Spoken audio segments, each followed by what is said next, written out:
This is Focus on Your Health. It's brought to you by Kingman Regional Medical Center in historic Kingman, Arizona. I'm T.G. Lafredo, and this week on the program, my guest is Logan Sam. He is a doctor of pharmacy. He is a pharmacy resident here at KRMC. Logan, welcome to the program. Hey, TG, it's a pleasure to be here. Thank you for having me. Thank you for joining me. This is one of my favorite times of year because it's become a tradition to interview the pharmacy residents. And I just love talking with you guys at this stage in your career. I find it informative. I find it inspiring. This week on the program, we are talking about smoking cessation. This is a presentation you put together. First, can we chat a little bit about your background in medicine? Course. And who are you? Where are you from? Yeah, so my name is Logan Sam. I'm a doctor of pharmacy resident. I'm originally from, the good old Golden State, California, specifically Northern California. I'm not sure if you heard of Stockton. Sure, yeah. But it's, not the safest place to live, but it's home. So you miss it then? I wouldn't say I miss it, but I mean, all my family's there. It will always have a special place in my heart, but I'm kind of used to not being there anymore. Yeah, yeah. Pharmacy residency is not a requirement. You finished your PharmD degree, your Doctor of Pharmacy degree, and you could go right to the workplace, and you decided to pursue a pharmacy residency. Why did you? Yeah. A pharmacy residency, it's very challenging. Not everyone chooses to do one, and that's perfectly fine. But for me personally, I wanted to challenge myself. I wanted to, gain all the skills and clinical knowledge to prepare myself to become the very best pharmacist I could be, so I could provide, optimal patient care to the community and give back to those, our patients. Yeah. You had many programs to choose from. What led you to KRMC? Yeah. I wanted to keep an open mind when I was applying to different programs. I applied out of state to different neighboring states outside of California. One of my good friends recommended this program to me.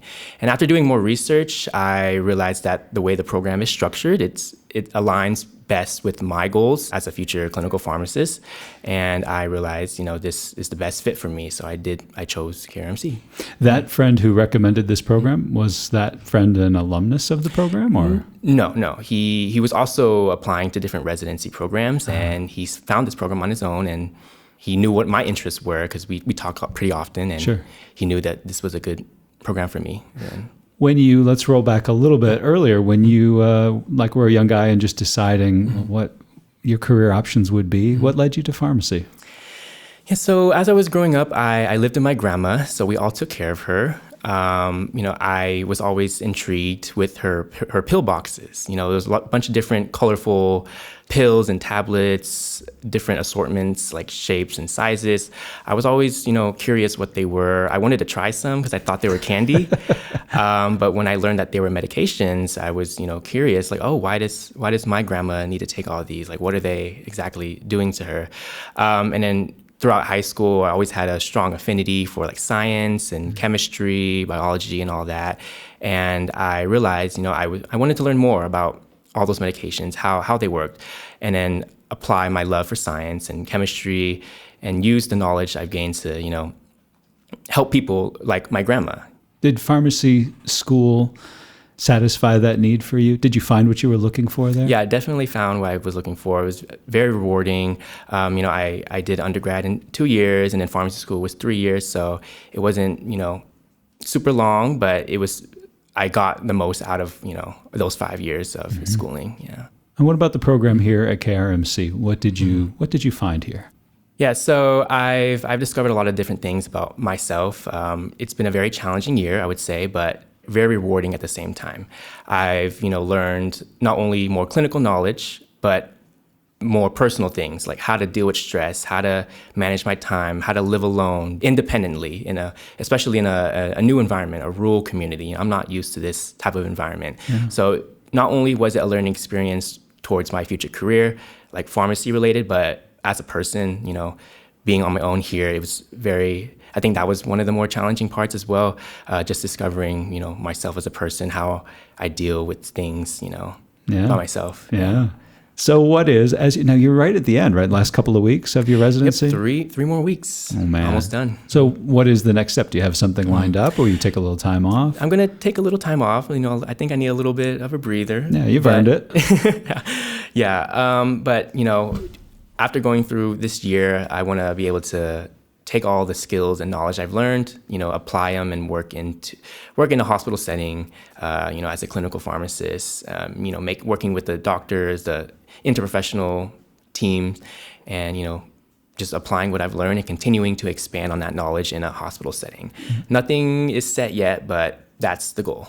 So is there, when you look at the big board of work to do for the day, is there something in particular that you say, oh, I love doing these. I love working with, patients who have diabetes. I love, or whatever that might be. Is there something in particular that you're really dialed in for? Yeah, actually, as a clinical pharmacist, you should have a broad spectrum of knowledge about different disease states. But when it comes to infectious disease, that's been one of the areas I've always been very interested in. Antibiotics, different kinds of bugs. We call them bugs, but pathogens. Yeah. It's just for me, it's always clicked. It's always been very interesting to me. Not saying that other areas are not as interesting, but it's just something that I feel like it flows more. If my math is correct, you were a pharmacy student during the pandemic. Is that correct? Yes, the timing is correct. Yeah. During the COVID pandemic. That was when my first year of pharmacy school. Yeah. Oh gosh, what a time that was. Yeah. So did that inform your ID interests?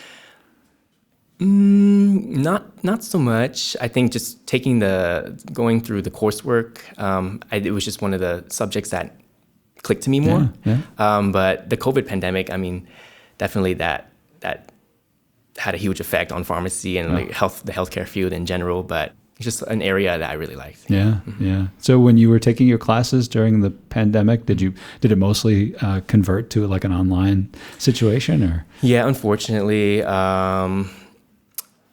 We had some classes that were completely remote, all virtual. Some classes were in person, but we all had to wear the mask and everything. As we got into our second year, that's when all those restrictions kind of came away, and we were back in person again as usual. Yeah, but there are interesting circumstances for a first year of pharmacy school. Yeah, it makes learning a lot more difficult. Yeah, especially when you have to be with patients, in person or one-on-one. It's a little hard doing everything online, doing mock cases, mock, interviews and stuff virtually. Yeah. That made things a little bit more complicated, but I try to make the most out of, what was given to us. If you're just joining us, this is Focus on Your Health. I'm TG Lafredo, and this week on the program, my guest is Logan Sam. He's a doctor of pharmacy, and he's just finishing his pharmacy residency here at KRMC.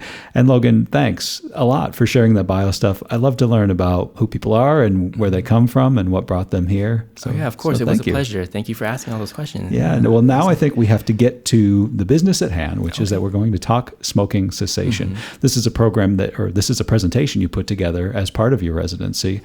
Okay, this is a softball pitch. Why is smoking cessation an important topic? There was a survey that was conducted by the CDC. There's over 28 million current smokers in the U.S.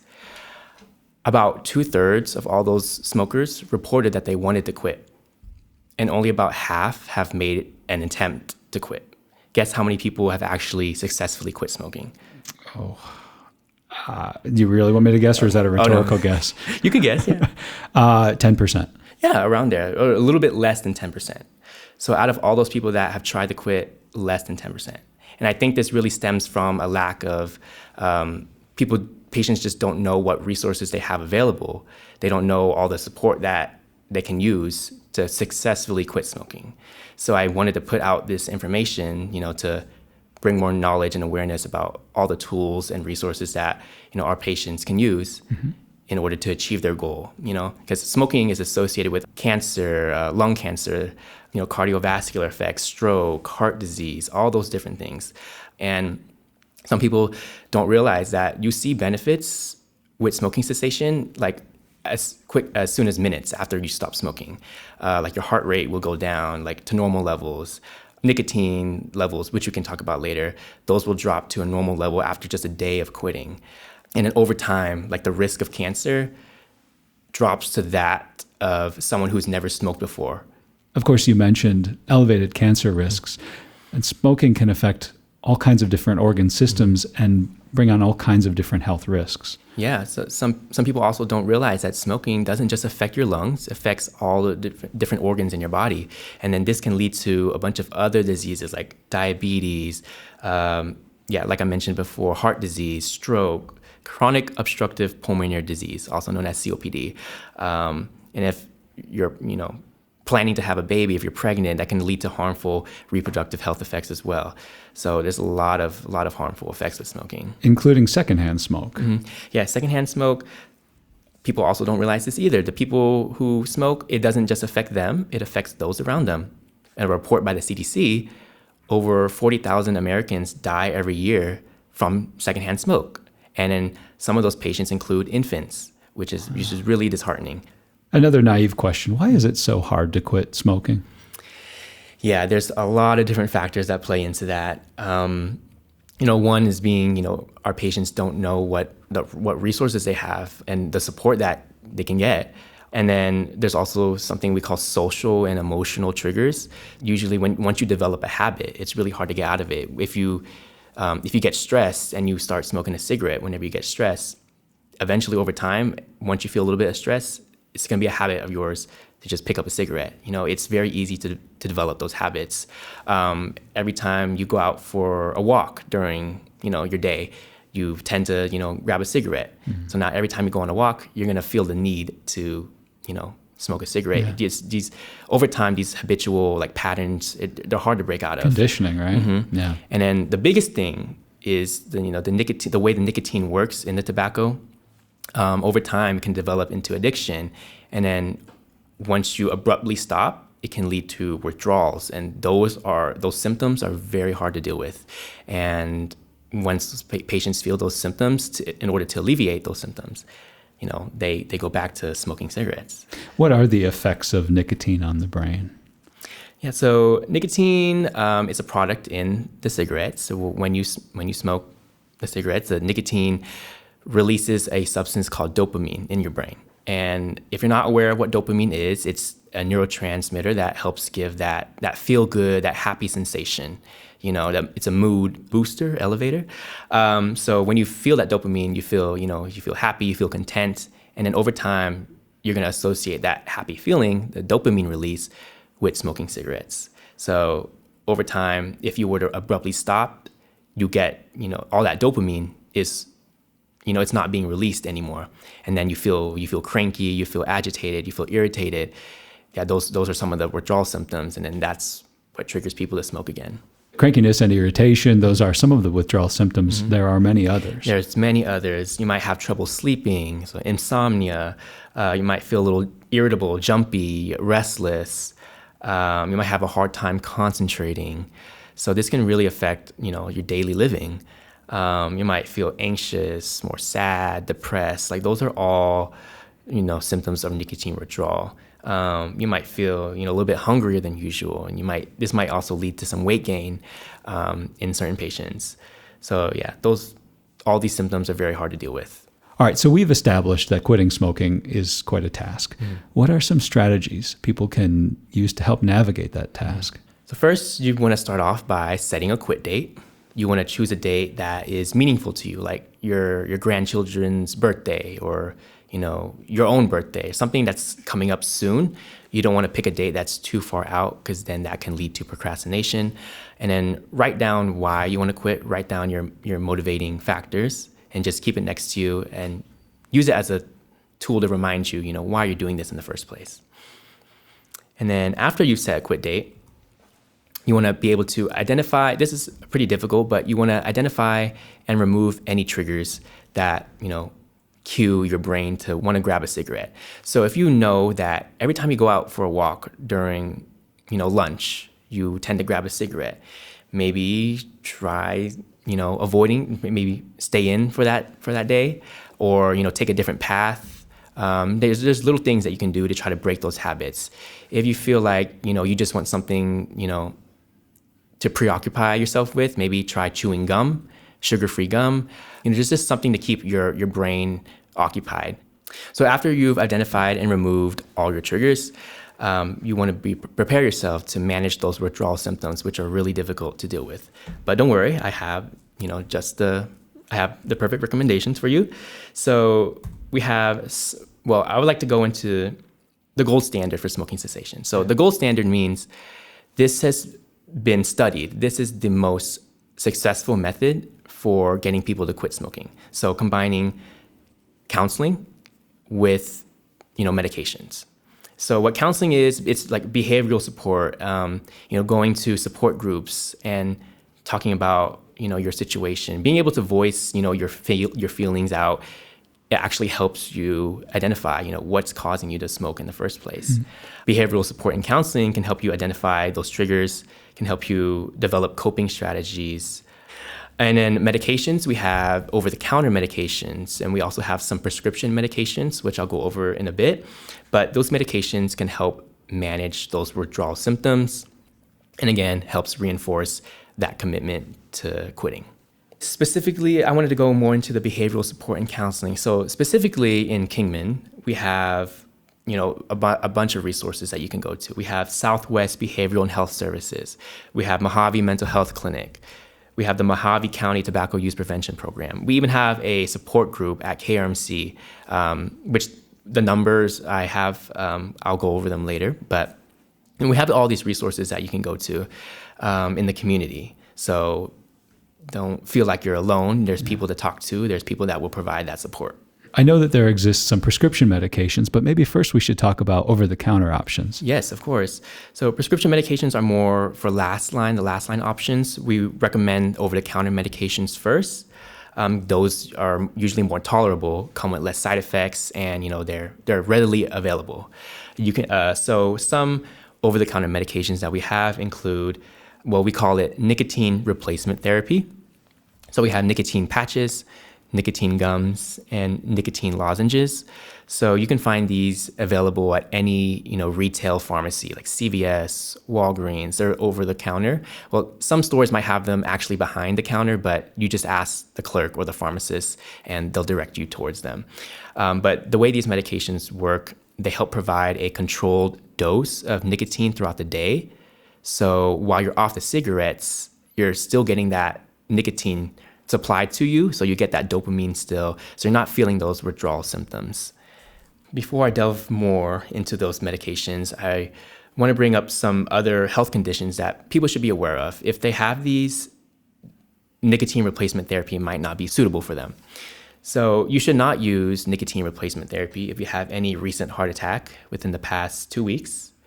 If you have any sort of abnormal heart rhythms, these medications will not be suitable for you and might actually be more detrimental to your health.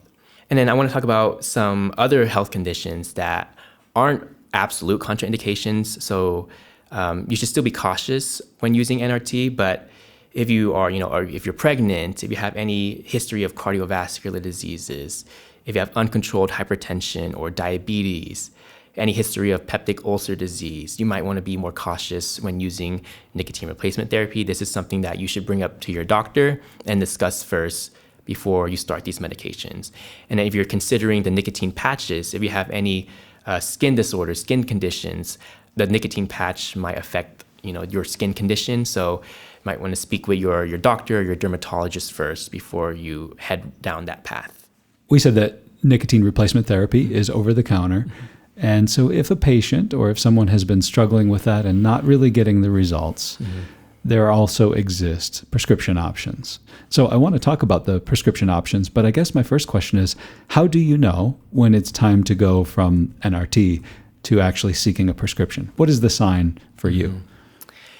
I would say if a patient has been compliant with their nicotine replacement therapy, they've been using it as it's supposed to be used. They've been using it very frequently and still not getting any resolution of symptoms. Like they're still having those withdrawals. You can combine the patch and the nicotine gums. If you're combining nicotine replacement therapies and they're still not alleviating those symptoms, it might be beneficial to consider those prescription medications. Yeah, but those, like I said before, the patient needs to be using the NRT as well as engaging in those behavioral support groups as well. So combining those, like I said before, is the gold standard. And what are those medications? So we have bupropion. That's the generic name. The brand name is Wellbutrin. And we also have varenicline. and then that's the generic name, and then the brand name is Chantix. So these medications, we like to reserve them as more last line. They do come with a lot of different drug interactions, some side effects that might not be, tolerable to most people. There are a lot of over-the-counter options, and each one has, a different set of parameters for using them and for disposing of them even. So probably the best, for people who are interested and want to pursue those, what is the next best step for them? Yeah, so there's a lot of different options. We have the nicotine patch, the nicotine gum, and the nicotine lozenge. You should definitely discuss this with your doctor first before you consider which of those products are right for you. And yeah, there is a different regimen or schedule for these medications, but the goal of using these medications is hopefully by the end of, after 12 weeks, you get off of those medications and, you won't have those symptoms anymore and you're completely like cigarette free. So that's the goal. But yes, definitely discuss these with your doctor. Earlier, we talked about some of those other resources that do exist for smokers who are ready to quit. Let's share some numbers. Yeah, so we have a nicotine addiction support group at Kingman Regional Medical Center. Their number is 928-565-9730. There's also the Mojave County Tobacco Use Prevention Program. You can reach them at 928-753-9141. And we have the Mojave Mental Health Clinic. You can also reach them at 928-362-4304. You can get in touch with our friends over at Southwest Behavioral Health Services. That's 928-753-9387. The Arizona Department of Health Services also has a quit line called the ASH line, which you can reach at 1-800-5566-222, or you can sign up online on their website. The CDC has a telephone hotline. That's 1-800-QUIT-NOW. The CDC also has a text messaging service. Just text QUIT NOW to 333-888. Logan, in the moment we have left, we should talk about the pharmacist's role in all of this.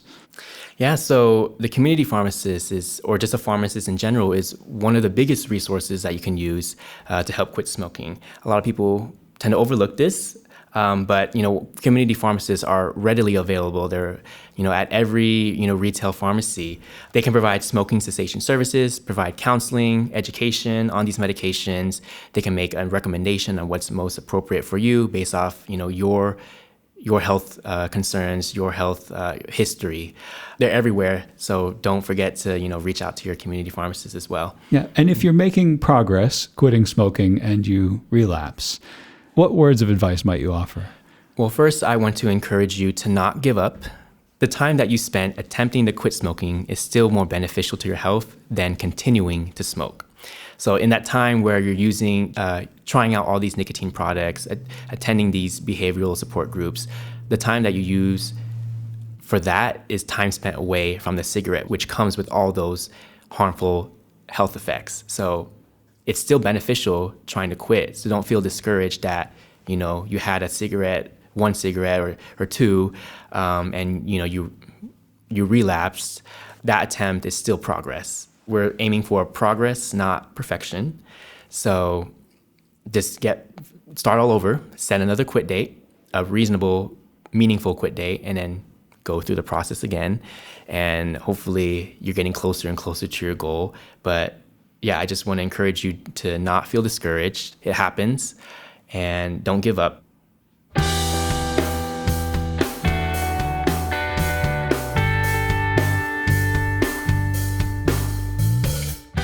That is Logan Sam. He is a doctor of pharmacy, and he's just finishing his pharmacy residency here at KRMC.